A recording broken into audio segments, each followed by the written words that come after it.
Good morning, good afternoon, depending on wherever you are. We are so happy to have you here. My name is Dr. Michelle Rosser-Majors. I'm one of the chairs of this event. And I'm telling you right now, it is with such great appreciation of his time that I want to introduce to you all our very first keynote speaker of the 2024 UAGC Culture of Care Summit, Matt Tenney. Matt is a social entrepreneur and the author of Serve to Be Great, Leadership Lessons from a Prison, a Monastery, and a Boardroom. Love that one. The Mindfulness Edge, and his new book, Inspire Greatness, How to Motivate Employees with a Simple, Repeatable, Scalable Process. He is also an international keynote speaker, a trainer, a consultant with the prestigious Perth Leadership Institute, whose clients include numerous Fortune 500 companies. He works with effective leaders to help achieve lasting success by focusing on serving and inspiring greatness in people all around them. Matt envisions a world where the vast majority of people realize that effectively serving others through a lens of care is the key to true greatness. When he's not traveling or speaking engagements or blessing us, he can often be found in Nashville, Tennessee. Matt, take it away. Thank you, Michelle. And hello, everyone. I hope you're all well. Imagine all of you, especially the parents, have heard of a little phenomenon known as the terrible twos. This is where children start to develop very powerful emotions like anger and frustration, but they have no ability to regulate them. And when our son turned 3, my wife and I, maybe a little naively, were celebrating because we had made it through year 2 with no meltdowns. And we were thinking, oh, wow, maybe our son is just very advanced emotionally. Little did we know that the terrible twos often don't peak until age 3 and sometimes even age 4. So his 3rd year of life was challenging, to put it diplomatically. And I remember one particular afternoon where he had come home from school and he had built a structure out of magnet tiles, which is one of our favorite toys. I highly recommend them to any parent. They're these little plastic tiles that have magnets all around the edge, and they make it very easy to build very cool structures. Although they do have one little flaw, which is they're pretty fragile. If you bonk into them, they're going to fall down pretty easily. So my son had built one of these structures out of magnet tiles, and he had moved on to playing with an airplane, and he wanted to show me how this thing would fly. So he asked me to back up a little bit to make some room for him to fly. And as I did, I backed up into his structure made of magnet tiles and knocked it down. His face, just immediately started to contort. Tears started coming down and he started screaming. And the next thing I know, he kind of winds up in almost this comical slow motion and punches me in the arm. And then he looks at his face, and it was just absolutely priceless. He looks at his hand. It's like he had no idea how his hand made it to my arm and hit me in the shoulder. And he had never hit anybody in his life up to that point. Judging by his technique, I'm pretty sure he learned it watching some other uncoordinated child at school do this. So as soon as he did this, I do not claim to be perfect at this by any stretch of the imagination. But in that particular moment, I was able to kind of remain calm and really think about what's the best way to respond to this. And although I knew it was important to talk to him about other ways to respond to frustration other than screaming and hitting at people, my first thought was, I wonder what he needs. I wonder what could help him to feel better. So I obviously knew he's probably tired from school. He probably could use a little extra snack. So I knew that, but I wanted to ask him. And I said, Cisco, what do you think you need right now? And he just looked at me with his tears filled eyes and said, I need a hug. And so I gave him a hug and just snuggled with him for a little bit until he calmed down. And then, I knew that he needed a snack, so I was going to suggest that in a moment. But after just a few minutes of snuggling, he got up, his tears were gone, and he had this look on his face that I'll never forget, where, it was just, without saying a word, he said, you understand me, and you care, and I feel better as a result. Now, I don't, by any stretch of the imagination, want to compare employees to children. That's not a comparison I want to make at all. However, I do think that leadership is a lot like parenting. And if we just look at what is the definition of a great parent, I think it becomes really clear, right? If we think, what is a parent's primary job? What is a great parent doing? Well, she's figuring out what does her child need to thrive and to be a great human being who is kind, who makes good decisions and adds value in the lives of other people. That's a great parent. She's working to inspire greatness in her children. And I think that's what we should be doing as leaders. We should be working to inspire greatness in people by finding out what they need to thrive. Now, when I first started doing leadership development work over 12 years ago, I did a lot of research to figure out how this works and how beneficial it can be to organizations. And I found example after example after example of organizations that demonstrate that when we as leaders make it a top priority to take very good care of the people we lead and thereby empower them to take care of each other, it is very, very good for organizational effectiveness. Now, one of my favorite examples is a company I'm sure you've all heard of called Southwest Airlines. Southwest has been extremely successful. In fact, I think I can make a pretty good case that they're one of the most successful companies, in fact, the most successful company in US history relative to their industry. A lot of the best examples of how they run their organization came from the longtime founder or the longtime CEO and chairman of the company and a co-founder named Herb Kelleher. And he was known for consistently doing things decade after decade. Like, well, for one, he would never pass team members by without having some type of meaningful interaction with them, demonstrating that he cared, asking about what's going on in their lives, what he could do to help. A lot of those interactions would end with a hug. With female team members, they sometimes ended with a kiss. As a side note, I highly recommend you don't do that. That is a bad idea, categorically. However, Herb was able to do this in a way that didn't bother people. The people didn't see him as some dirty old man who was trying to sneak in a kiss on a young flight attendant. They saw him more like a father figure who just loved you so much that he couldn't pass you by without showing you how much he cared. But Herb was also known for decades for doing things like coming in on the most important family holidays like Thanksgiving and Christmas to work side by side with frontline people like flight attendants and baggage handlers to help them do simple, mundane tasks like handing out peanuts on flights or putting suitcases onto airplanes. Herb believed that the best way to lead any team or any organization is to lead with love. Southwest Airlines calls themselves the airline that love built. Now, do you think they've been successful with this kind of fuzzy formula of leading with love? I think so. In fact, as I mentioned a moment ago, I think I can make a pretty good case that relative to their industry, they are arguably the most successful company in US history. So up until about 7 or 8 years ago, most airlines were very happy if they could have one profitable year every few years. By contrast, after their first year of operations up until the peak of the COVID pandemic, when people just simply weren't flying, Southwest Airlines was profitable every single year for 47 years straight. That is extremely impressive in any industry. In the cutthroat airline industry, it is almost unthinkable.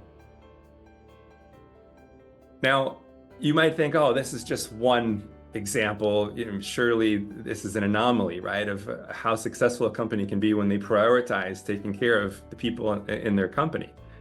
However, there are many other organizations and leaders who have demonstrated this. In fact, there's a landmark study that was conducted by Harvard researchers Cotter and Heskett, where they tracked 207 publicly traded companies over a period of 11 years. And what they were looking at was they were measuring companies that made it a top priority to take very good care of team members versus companies that were almost entirely focused on short-term profit.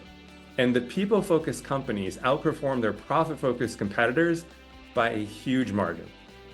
Over a period of 11 years, the people-focused companies increased their net income on average by 756%. Over those same 11 years, the profit-focused companies increased their net income by only 1%. That translated into an increase in stock price on average of 901% for the people-focused companies versus only 74% for the profit-focused companies. So why is this such an effective way to lead a team or an organization? There are a number of reasons for this.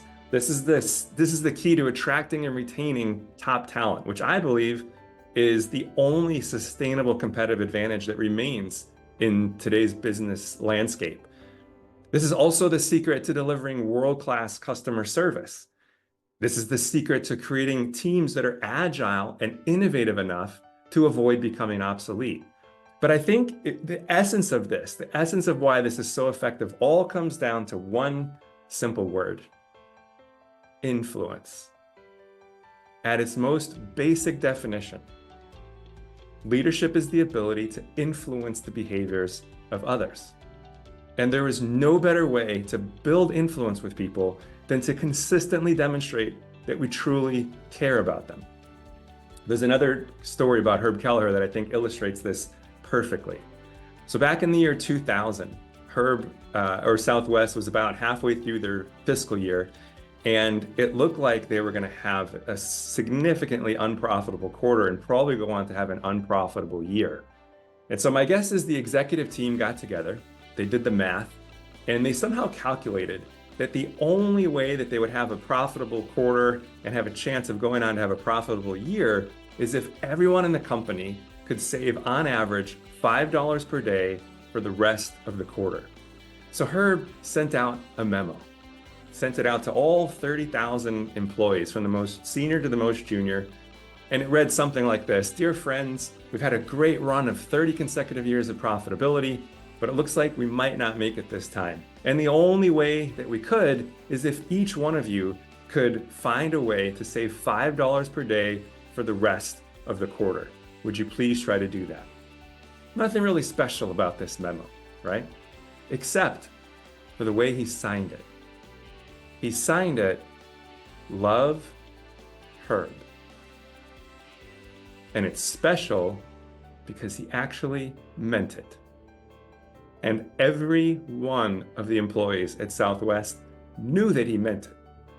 They remembered him for decades, never passing a team member by without demonstrating in some way that he cared about them. They remembered him for decades, coming in on the most important family holidays like Thanksgiving and Christmas to work side by side with them.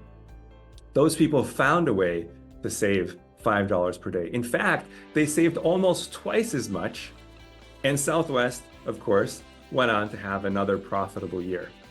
As an interesting side note, a lot of the savings came from frontline people like baggage handlers who figured out ways to turn the airplanes around more quickly. There was a period of time when Southwest Airlines was turning their airplanes around a little bit over 12 minutes faster than any of their other competitors on average. This saved them roughly $2.5 billion per year relative to their competitors. This is the type of influence that we can build when people know that we truly care about them. Now, of course, the real question here is not should we be doing this, but how? Because I'm fairly certain, no one here woke up this morning and said, "I know how I'm going to lead today. I'm going to go be a jerk and treat people like garbage," right? Nobody wakes up thinking this. But sometimes we do it on accident, right? It just kind of happens. So the real question is, how do we do this? So what I'd like to do is share with you a simple, repeatable process that allows any leader, regardless of your natural ability or your leadership style or any of those factors, to consistently lead in a way that brings out the best in team members by truly caring about them in a sustainable way. So the first step is we need to constantly remind ourselves of what our true job is if we are a leader of people.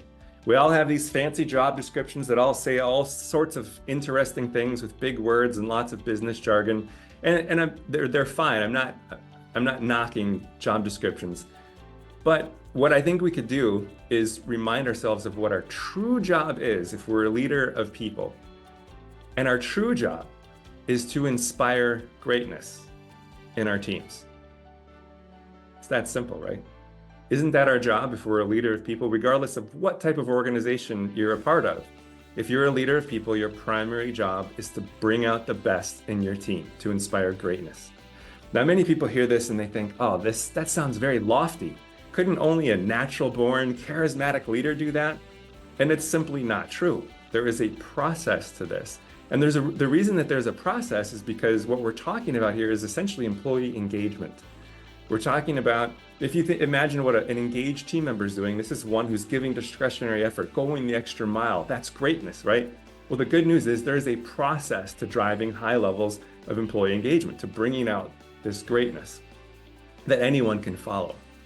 Now, junior leaders, unfortunately, often don't realize this when they first become a manager or a leader of people in some way, right? We think we got promoted. Why? Because either we were around a really long time or we're really good at our jobs.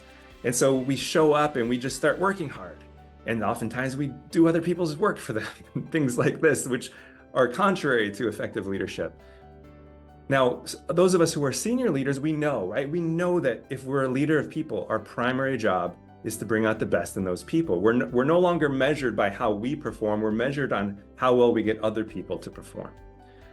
However, we often forget for a number of reasons. We're conditioned to think winning is most important, and subconsciously we might act that way. We're under pressure all the time to hit numbers. It often feels better to do little things like clean out our email inbox or execute some tasks on our to-do list or hit a quarterly target. You get these little short-term hits of gratification that you don't normally get when you do the hard work of bringing out the best in team members. So for all these reasons, I think it's extremely important that we remind ourselves continuously that our true job, our primary job, is to inspire greatness in our team members by serving as a coach who helps people to thrive, who helps people to be happy, great human beings who do great work. And if you're up for it, I recommend writing that out, some variation of that, printing it up and reading that out loud a few times a day. Because little by little, this helps us overcome the pressures that make us continuously put off this very important but not urgent work and make time for this very important but not urgent work. And it's when we make time to do little micro actions to move in this direction that we start to operate from this wisdom more often. Now, this brings us to the second step. The more often that we operate from this wisdom, that our primary job is to inspire greatness in team members, the second step is very logical. We need to find out, what do people need to be great and what's getting in their way, right? In other words, we need to find out what people need to thrive. Now, there's good news here. There's two basic buckets for what people need to thrive. There's the individual needs, and there's universal needs. So individual needs might be individual to a person or an organization, and universal are basically everyone in the world needs these things, regardless of what country they're in, what company or their culture. It doesn't matter. These are essentially universal. And Gallup has decades of research on this. And by my lights, there are 14 of these needs that are universal. And in organizations where leaders consistently meet these 14 needs, you have high levels of engagement and low turnover. In organizations that leaders fail to meet these 14 needs consistently, you have low levels of engagement and high levels of turnover. So now a very logical path just opened up, right, to being a consistently effective leader who consistently inspires greatness. What we need to do is consistently meet the 14 universal needs people have for thriving at work. The good news is these universal needs, this is public knowledge. I mean, this isn't a secret, so you don't have to go figure it out. The other work is uncovering these individual needs over time with high quality conversations. So now the third step is, once we've identified these needs, which again is pretty easy with the universal ones, we need to get some feedback on how well we're doing in terms of meeting these. And this is where a lot of organizations go wrong. What we tend to do are these very large annual or biannual surveys. We get a ton of information back. And then what happens is, by the nature of getting a whole ton of data, it takes time to make meaning of the data. It takes time to come up with a plan for how we're going to respond to the data. And in many organizations, sometimes 9 months or a year can go by before employees see any meaningful action as a result of the surveys they completed.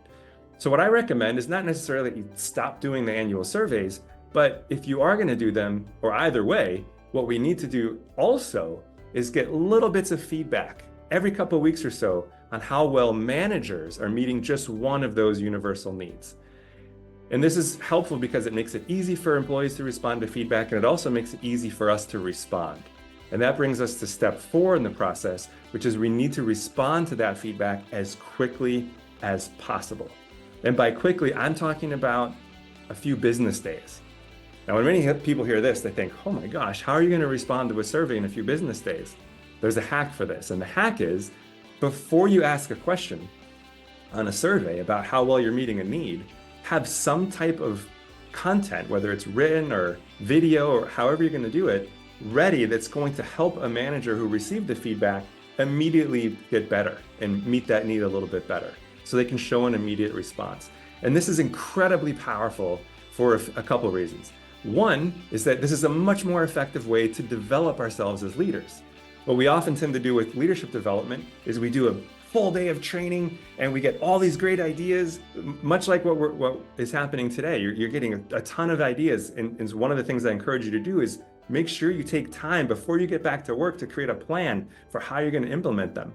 So, but when we do little micro training, so you get a little bit of feedback and a little bit of training, what happens is you get to start acting on something right away, playing with it and practicing with it, turning it into a new habit before you move on to something else, which is something you can do today. Break down what you're learning, all these things, break them down into little micro steps and try to just do one thing every couple of weeks.